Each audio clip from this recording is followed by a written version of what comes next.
Mifupa itaishi tena, mifupa itaishi tena. Unaweza mchukua video.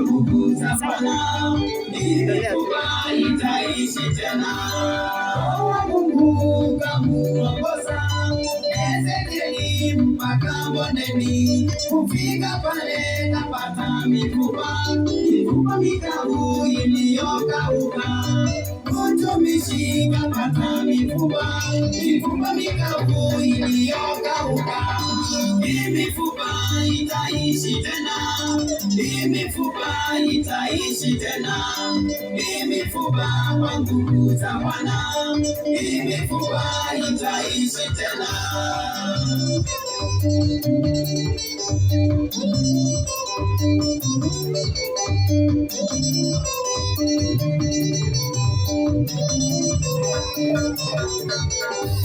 Roho Mungu kamwambia Ezekieli, tabiri sasa, mifupa inaweza ishi, mifupa itaishi tena.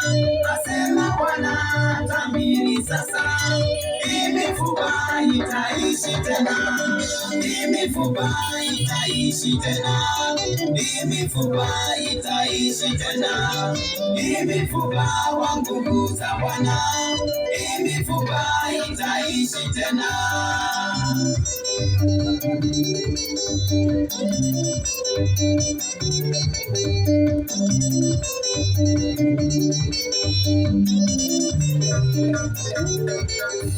Ezekieli alipotabiri, kilichotokea ni shindo kubwa, tikisiko likatokea, mifupa mikavu ikaunganika.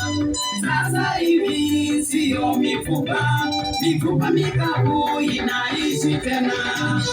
Mifupa itaishi tena, mifupa itaishi tena.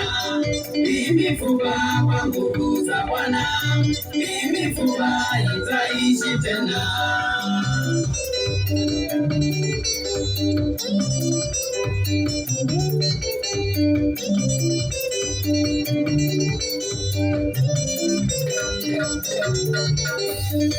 Ezekieli alivyoona pande zote mifupa mikavu, mtu wa Mungu tabiri leo, mifupa itaishi tena, mifupa mikavu itaishi tena.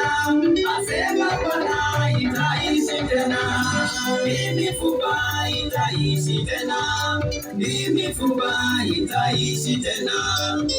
Mifupa wa nguvu za Bwana, mifupa itaishi tena.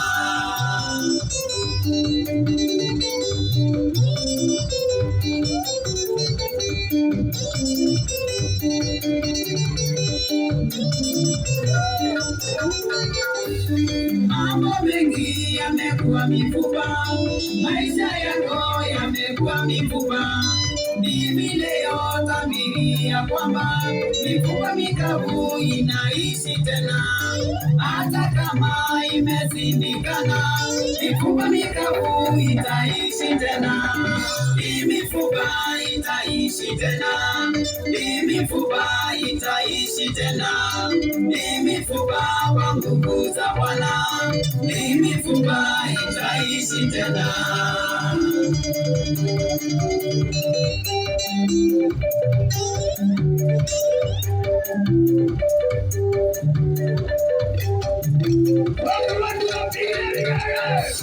Mifupa itaishi tena, mifupa itaishi tena.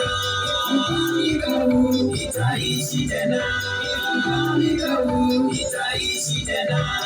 Dunia yangu itaishi tena, ndoa yangu itaishi tena, maisha yangu itaishi tena, itaishi tena, itaishi tena, itaishi tena, itaishi tena.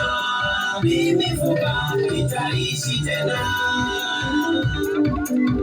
Haleluya!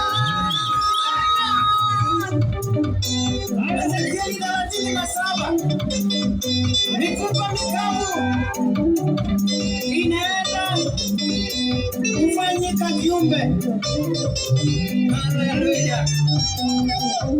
Mungu awabariki sana wapendwa. Amen, amen, amen. Mungu awabariki sana.